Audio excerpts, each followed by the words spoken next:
So Lamar, if you just talk to us a little bit about how you ended up coming to Mission Solano and the Bridge to Life Center, and maybe when you answer my question, you just basically use those words, use Mission Solano and the Bridge to Life Center in terms of where you were and how you got here. First, I have to give honors to God about getting to Mission Solano. I was going through a situation with a significant other that I was talking to. We ended the relationship, and I put my faith in God on where I needed to go.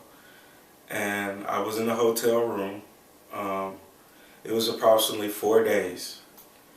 And within those 4 days, God had gave me a blessing. One was that my daughter to come back into my life, and the other was I met a young lady in the veterans program who I had been talking to while I was in Pittsburgh, and she basically told me that I would have to go to Martinez to go get some money, and I decided that I was going to take that mission. I did take that mission, but after that, she told me that I was going to go to Richmond, to a veterans program in Richmond.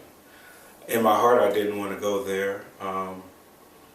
I just prayed on it, and then she called me and told me that I should go to Mission Solano. She said it was one of the best places that she had on the list for veterans to go to.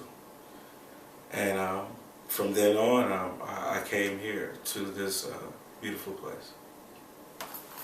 What has your experience at the Bridge to Life Center been like? I mean, what was it like your first day, and then and maybe talk about some of even the low points and also the high points. How has God sort of ministered to you here while you're at the Bridge to Life Center? Well, at first it was kind of rough. That's for anyone, especially if you're a Christian. It's a rough road when you go through trials and tribulations.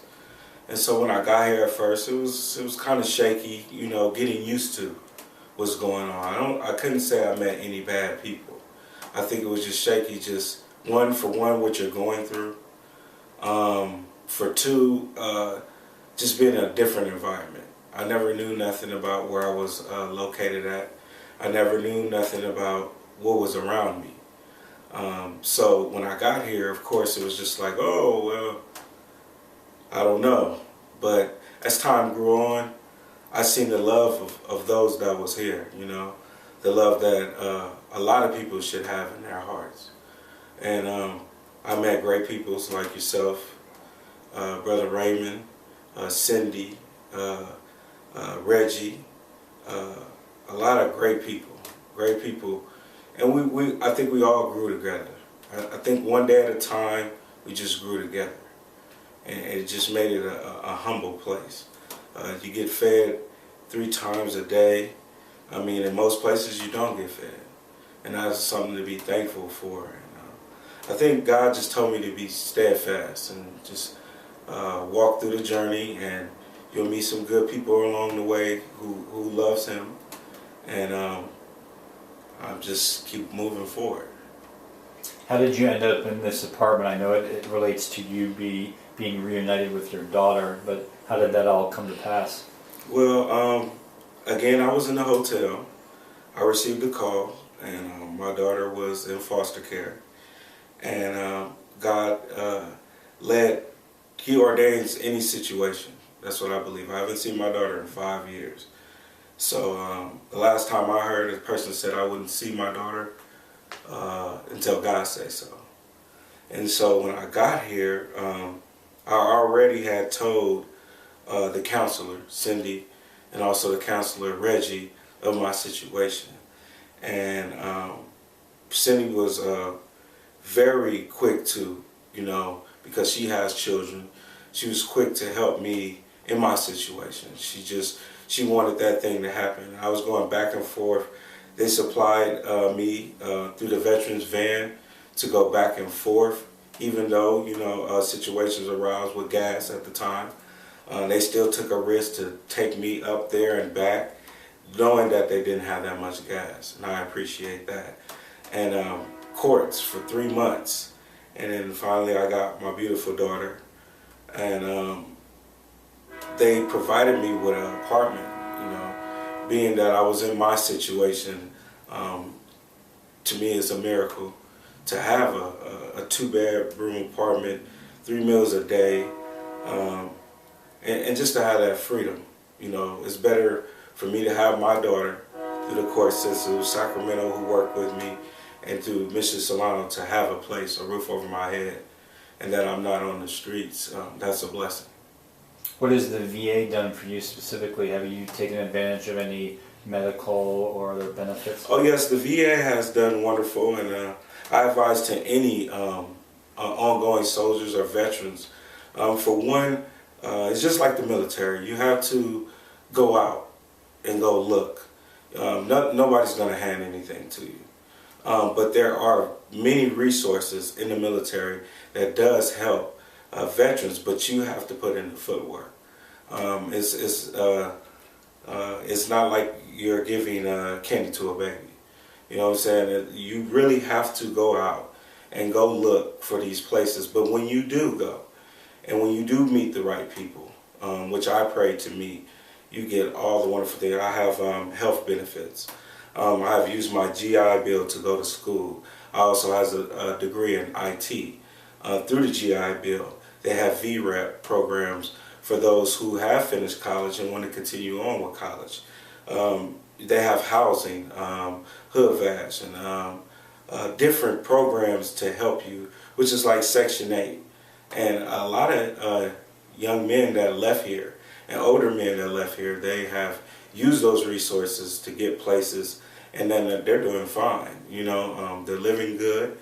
For those who don't want to help themselves, then of course you're going to have that problem. But if you want to help yourself, you have to take the necessary steps to do what you have to do as men and women. Awesome.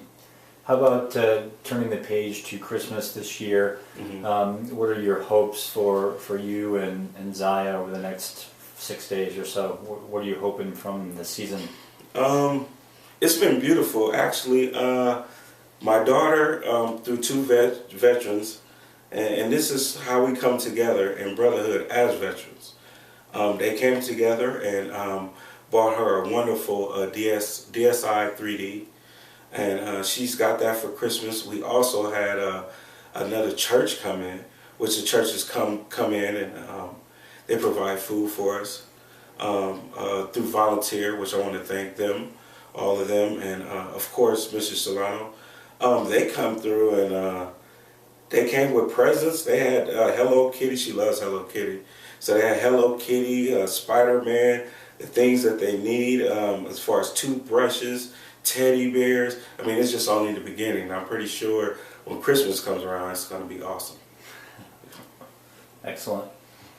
Anything else you want to share in terms of where you see yourself going? Has God given you a vision for where you go from here? Do you have a dream?